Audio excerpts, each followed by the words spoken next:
أعوذ بالله من الشيطان الرجيم بسم الله الرحمن الرحيم إن الحمد لله والصلاة والسلام على رسول الله وعلى آله وأصحابه ومن والاه رب اشرح لي صدري ويسر لي أمري واحلل عقدة من لساني يفقه قولي اللهم انفعنا بما علمتنا وعلمنا ما ينفعنا وزدنا علما اللهم إني أسألك علما نافعا ورزقا طيبا وعملا متقبلا آمین یا رب العالمین۔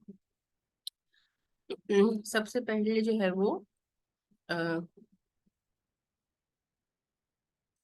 قاعدے کا صرف نام ہے، اس نام کو آپ کو یاد کرنے کی ضرورت نہیں پڑے گی، صرف آلریڈی جو ہے وہ اسی طرح سے لکھا ہوا ہے، تو اس میں آپ کو کچھ یاد کرنے کی ضرورت نہیں بس یہ ہے کہ ایک طرح سے ایک رول ہے جس کو آپ سمجھ لیں، وہ یہ کہہ رہے ہیں کہ اکثر ایسا ہوتا ہے کہ جب دو متحرک مطلب حرکت والے زبر زیر پیش والے دو حمزہ ایک ساتھ آ جائیں، دو متحرک حمزہ تو دوسرے حمزہ کو الف سے بدل دیں گے، اس کیفیت کو تجوید کی اصطلاح میں ابدال کہتے ہیں، اور پورے قرآن حکیم میں ابدال کے کتنے مقامات ہیں؟ 6 مقامات ہیں۔ تو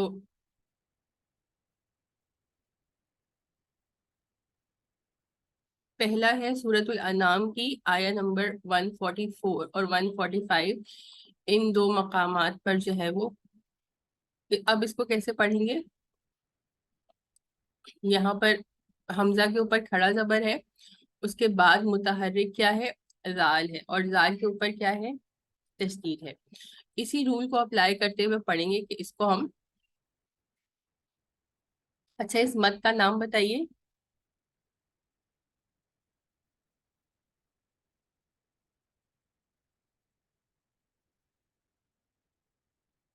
اس مد کا نام بتائیے۔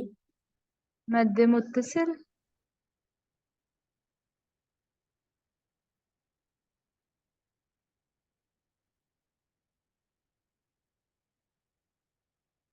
زال کے اوپر تشدید ہے نا، تو تشدید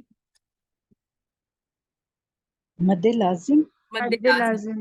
مد لازم جی نورین نے ٹھیک بتایا ہے، مد لازم ہے یہ۔ اور باقی آپ لوگوں کو ایٹ لیسٹ کسی کو تو جواب دینا چاہیے تھا، but it is quite sad کہ کسی نے بھی نہیں بتایا اور صرف نورین نے صحیح جواب دیا۔ اوکے، تو اس کو ہم ویسے تو 3 سے 5 الف کے برابر کھینچا جا سکتا ہے، ہم اس کو 4 مد کے الف کے برابر پڑھیں گے، اور اس کے پڑھیں گے ذکرینی، ٹھیک ہے۔ مد لازم کا رول اپلائی کرتے ہوئے اس کو 3 سے 5 الف کے برابر کھینچا جا سکتا ہے، ذکرینی۔ اسی طرح سے یہ بھی جو ہے وہ مد لازم ہے، تو اس میں بھی ہم سیم رول اپلائی کریں گے، اس کو پڑھیں گے آنا۔ اور تیسرا ورڈ جو سورۃ النمل میں ہے اور سورہ یونس میں ہے، لفظ اللہ کے الف کے اوپر کیا ہے؟ مد ہے، تو پھر اس کو پڑھیں گے اللہ، اللہ، ٹھیک ہے۔ تو بس یہ ہے کہ اس مد کو پڑھنا کیسے ہے، اور اگین یہ بھی جو ہے وہ مد لازم ہی ہے۔ اچھا، یہ ایک بات ہو گئی۔ آگے جو ہے وہ کچھ باتیں ہیں جو شاید آپ میں سے کچھ لوگوں کو ایک دفعہ میں سمجھ میں نہیں آئیں گی، تو ریکارڈنگ آپ کے پاس یوٹیوب پر میں ڈال دوں گی، اور پھر آپ ریکارڈنگ دیکھ لیجیے گا۔ اب یہ حروف مقطعات کو پڑھنے کا طریقہ ہے کہ حروف مقطعات کو کس طرح سے پڑھیں گے۔ تو یہ کہہ رہے ہیں اگر تو سین میم ہوگا، تو انہوں نے اس کو کھول کر بھی جو ہے وہ دکھا دیا کہ تو سین ہے، نون یہاں پہ ایکچولی جو ہے سین کا ہوتا ہے، یہاں پر اس طرح سے سین کو اگر ہم لکھیں تو سین یا نون ہوتا ہے، لیکن اس کے بعد کیونکہ میم ہے تو نون ساکن کے بعد اگر میم آ جائے تو پھر وہ میم کو پڑھتے ہیں اور نون کو نہیں پڑھتے، تو ادغام ہوگا یہاں پر، ادغام غنہ کے ساتھ. اور اس کو کیسے پڑھیں گے؟ اس کو پڑھیں گے توسیم میم. اوکے، سین نہیں پڑھیں گے بلکہ نون کی جگہ یہاں پر میم پڑھیں گے. ایک اور دفعہ پڑھ کے بتا رہی ہوں. توسیم میم. اوکے، اسی طرح سے یہ کہہ رہی ہیں اگر الف لام میم پڑھنا ہے تو وقف کی صورت میں اور وقف نہ کرنے کی صورت میں. تو پہلے نارمل ہم دیکھ لیتے ہیں کیونکہ ہم جو ہے وہ سب لوگ جو ہے الف لام میم پڑھتے ہیں اور یہاں پر وقف کر دیتے ہیں اور اس کو اگلے لفظ اللہ کے ساتھ ملاتے نہیں ہیں. تو نارمل کس طرح سے پڑھیں گے؟ اس کو پڑھیں گے الف لام میم. میم کے بعد میم آ گیا اور جب دو میم ایک ساتھ آتے ہیں تو پھر غنہ بھی ہوتا ہے.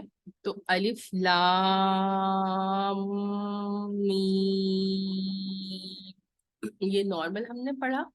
اور اگر اس کو اگلی آیت کے ساتھ ملانا ہے تو پھر کس طرح سے پڑھیں گے؟ اس صورت میں اس کو پڑھیں گے الف لام میم اللہ. میم جو تھا اینڈ والا اس کے اوپر زبر آ جائے گا اور اس کو لفظ اللہ کے ساتھ ملا دیا جائے گا، لیکن اس کو مد کے ساتھ ہی پڑھا جائے گا. ایک اور دفعہ بتا رہی ہوں. الف لام میم اللہ.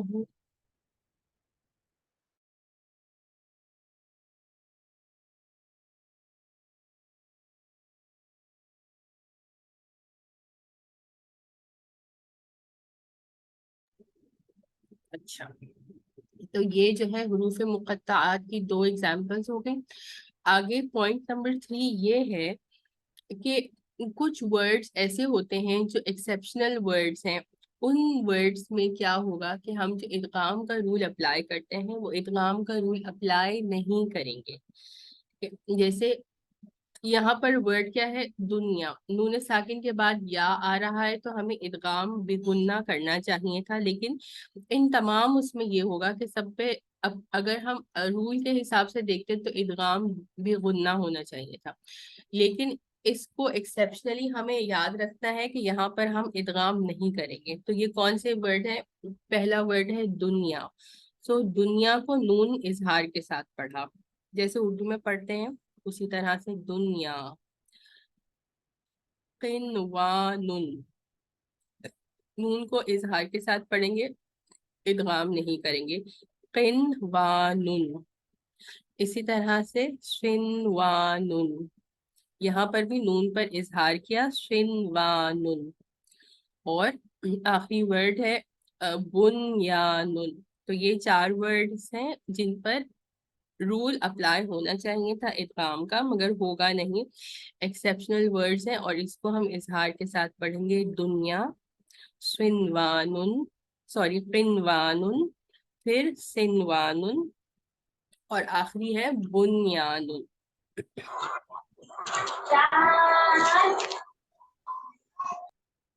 اس کا مائک آن ہے، پلیز بند کیجیے. اچھا، اس کے علاوہ یہ چاروں ورڈز تو آپ کو یاد رکھنے ہیں. اس کے علاوہ اگر آپ کو یہ پڑھنا ہے یاسین، تو نارمل اگر آپ وقف کریں یا آپ وقف نہ کریں تو نارمل اس کو پڑھیں گے یاسین والقرآنی. یہاں پر بھی ادغام کا رول اپلائی نہیں ہوگا. اور نون والقلم پڑھتے وقت بھی ادغام کا رول اپلائی نہیں ہوگا. اس کو بھی پڑھیں گے نون والقلمی. یہ دوبارہ سے پڑھ رہی ہوں. یاسین کس طرح سے پڑھیں گے؟ یاسین والقرآنی. اور اس کو کس طرح سے پڑھیں گے؟ اس کو بھی اظہار سے پڑھیں گے نون والقلمی.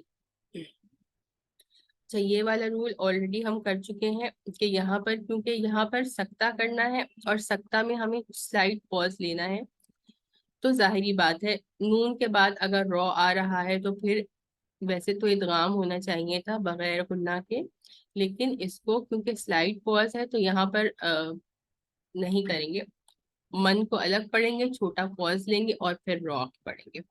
اس کو پڑھیں گے من راک، من راک.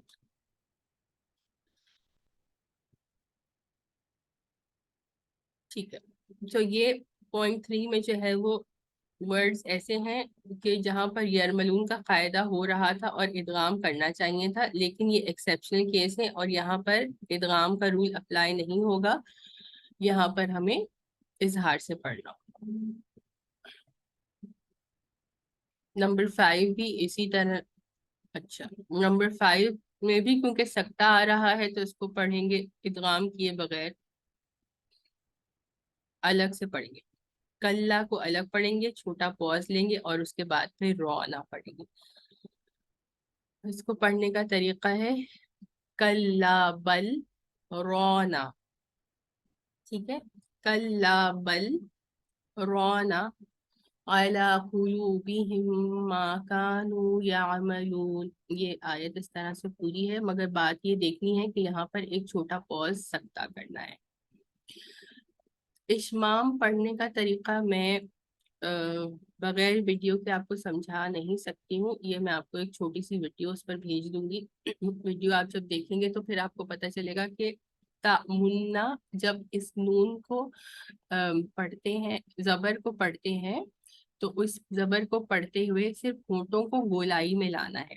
تو یہ ویڈیو دیکھ کر ہی آپ کو سمجھ میں آئے گا. میں ایک ویڈیو شیئر کر دوں گی یہ پڑھنے کا طریقہ، آپ اس سے دیکھ لیجیے گا.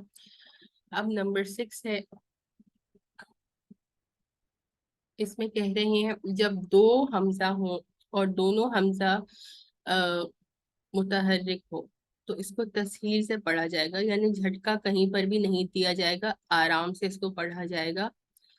اعجمیون، اعجمیون، دونوں حمزہ کو نرمی سے پڑھا جائے گا. اس کے علاوہ نمبر 7 یہ ہے کہ انا کو پڑھنے کا طریقہ کیا ہے. نون پر زبر ہے اور زبر کے بعد الف ہے، تو انا اگر ہم صرف اس لفظ کو پڑھ رہے ہیں تو اس کو انا پڑھیں گے. ٹھیک ہے، لیکن اگر اس کے بعد کچھ آ رہا ہے اور ہم وقف نہیں کر رہے، ہم روانی سے آگے پڑھتے جا رہے ہیں، تو پھر اس ورڈ کو انا پڑھیں گے. جیسے ایک آیا ہے کہ فرعون نے کہا تھا انا ربکم الاعلی، تو انا ربکم الاعلی اگر پڑھا تو غلط ہو جائے گا. اس کو کیا کرنا ہے، انا ربکم الاعلی. لیکن اگر انا پر ہم رکے، وقف کیا اور آگے والا لفظ نہیں پڑھا تو پھر الف کو پڑھیں گے اور انا پڑھنا پڑے گا. لیکن اگر ہم روانی میں پڑھ رہے ہیں تو پڑھنے کا طریقہ کیا ہوگا کہ الف جو ہے وہ سائلنٹ ہو جائے گا، یا الف کو پڑھتے وقت ڈراپ کر دیں گے. انا ربکم الاعلی. نمبر 8 جو ہے، اس ورڈ کو کس طرح پڑھیں گے. اگر نارمل اس کو پڑھتے تو کس طرح پڑھتے، مجریہا ہے نا، را کے اوپر کیا ہے، کھڑی زیر ہے. لیکن مجریہا اگر ہم نے پڑھا تو یہ غلط ہے. اس رول کا نام ہے امالہ، اور امالہ کرنے کا طریقہ ہے کہ اس کو ہم ایک ہی آواز سے پڑھیں. تو اس کو پڑھنے کا طریقہ ہے مجریہا، مجریہا. جو ایک ہی جگہ پورے قرآن میں یہ اسی ورڈ پر جو ہے وہ امالہ ہوتا ہے. سورہ ہود کی آیت نمبر 41 ہے. بس اس ورڈ کو یاد رکھ لیجئے کہ یہ ورڈ آپ جب دیکھیں گے تو اس کو مجریہا اگر کسی نے پڑھا نارمل کھڑی زیر کی طرح تو وہ غلط ہوگا. اس کو پڑھنے کا طریقہ ہے مجریہا. اچھا، اور آخری رول ہے اس کا کہ یہاں پر ایک چیز بتا دیتی ہوں کہ پورے قرآن میں ہم اس کو ایسے دیکھتے ہیں. یہ ورڈ کیسے دیکھتے ہیں ہم، نارمل جو ورڈ آتا ہے قرآن میں ہم اس کو دیکھتے ہیں فی ہی. بہت زیادہ دفعہ آنے والا ورڈ ہے اور اس میں ڈفرنس کیا ہے کہ نارمل جب ہمیشہ یہ ورڈ آتا ہے تو اس کی ہا کے اوپر جو ہے وہ زیر ہوتی ہے، فی ہی، ٹھیک ہے. لیکن سورۃ الفرقان کی آیا نمبر 69 میں جب یہ ورڈ آتا ہے تو اس کی ہا پر زیر نہیں ہے، بلکہ اس کی ہا پر جو ہے وہ کھڑی زیر ہے، تو اس کو پڑھیں گے فی ہی. اگین اس کو دیکھنے میں کوئی پرابلم نہیں ہوگی کیونکہ مصحف میں یہ کھڑی زیر کے ساتھ ہے، اور جب کھڑی زیر کے ساتھ آئے گا تو اس کو کھینچنا لازم ہی ہے. لیکن اکثر اوقات ایسا ہوتا ہے کہ کیونکہ ہم نے شاید 100 سے بھی زیادہ مرتبہ یہ ورڈ فی ہی آیا ہے، زیر کے ساتھ آیا ہے، تو ہم شاید روانی میں اس کو مس نہ کر دیں. تو جب یہ سورہ فرقان کی آیا نمبر 69 میں آئے گا تو اس کو دیکھ کر پڑھنا ہے کہ یہاں پر جو ہے وہ کھڑی زیر آئے گا، اور اس کو فی ہی لمبا کر کے پڑھنا ہو. تو یہی رولز ہیں یہی سارے ایکسیپشنل رولز ہیں جو کہ آبویسلی ایک دفعہ میں سمجھ میں نہیں آئیں گے. اس کے لیے آپ کو 2-3 مرتبہ ریکارڈنگ آپ لوگ دیکھ لیں گے تو انشاءاللہ آپ کو سمجھ میں آ جائے گی. پھر اگر کسی کو سمجھ میں نہیں آئے تو مجھے وائس نوٹ کر کے سوال پوچھ لیجیے گا. سبحانک اللہم و بحمدک، نشہد ان لا الہ الا انت، نستغفرک و نتوب الیک.